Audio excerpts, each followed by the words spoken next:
Bonjour. Alors aujourd'hui une vidéo concernant la connaissance, évolution, invention et évolution technologique. Alors ça c'était pour le niveau 6e. La première question c'était de me donner une définition du mot innovation. Alors une innovation c'est qu'on va prendre un objet qui existe déjà et qu'on va l'améliorer pour qu'il soit par exemple de meilleure qualité, ou alors on va lui rajouter une nouvelle fonction. On va pouvoir faire par exemple autre chose. Donc ça c'est ce qu'on appelle une innovation. Je prends l'exemple d'un téléphone portable, d'un smartphone. Par exemple Apple ou Huawei, Samsung, peu importe la marque. Ils innovent à chaque fois, c'est-à-dire qu'ils vont rajouter un capteur supplémentaire, une fonction supplémentaire qui va permettre en fait à la marque de changer de gamme et créer un nouveau téléphone portable, on va dire. Tout ça pourquoi? C'est parce qu'ils ont rajouté quelque chose de supplémentaire dedans. Donc en fait ils vont créer une innovation. Là il y avait une grande innovation, c'était l'empreinte digitale. Maintenant on peut déverrouiller en mettant juste le doigt sur l'écran, tout simplement. Avant il fallait mettre le doigt sur un capteur par exemple. Donc voilà. Donc en fait une innovation c'est une amélioration d'un produit. Ensuite il y avait une deuxième question, c'était concernant une invention. Alors qu'est-ce qu'une invention? Une invention c'est en fait créer quelque chose qui n'existe pas encore. Par exemple créer le premier stylo à billes, ça c'était une invention française. Créer par exemple une montre, créer un vélo, créer les premières voitures. Tout simplement en fait créer quelque chose qui n'existe pas encore. Ensuite il y avait un point sur l'évolution technologique. Alors qu'est-ce qu'une évolution? Une évolution en fait c'est la succession de plusieurs innovations, plusieurs inventions au travers d'un seul objet.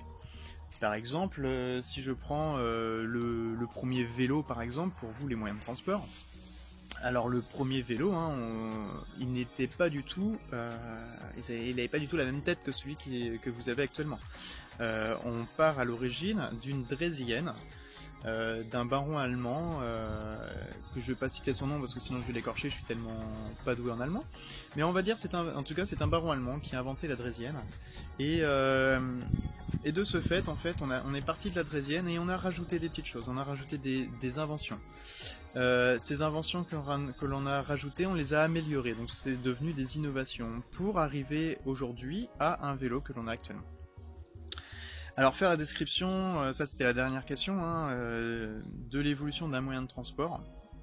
Alors là je viens de vous citer brièvement concernant le vélo, mais ce qu'il fallait retenir dedans c'était que l'évolution d'un moyen de transport c'est pas juste l'évolution de l'objet. C'est-à-dire qu'en fait on va évoluer concernant les techniques de fabrication, on va évoluer concernant les matériaux, concernant les énergies que l'on va mettre dedans. Par exemple pour le vélo, au début il n'y avait pas de pédale, il n'y avait pas de direction, il n'y avait pas de frein. Vous imaginez qu'en fait on pouvait aller que tout droit et freiner avec ses pieds. Et bien sûr avancer avec ses pieds c'était le but d'une draisienne. Au fur et à mesure on a créé la direction, on a créé un système de frein, on a créé des pneumatiques parce qu'avant les roues c'était juste en bois cerclé d'un métal. Et au fur et à mesure on a créé l'évolution du vélo.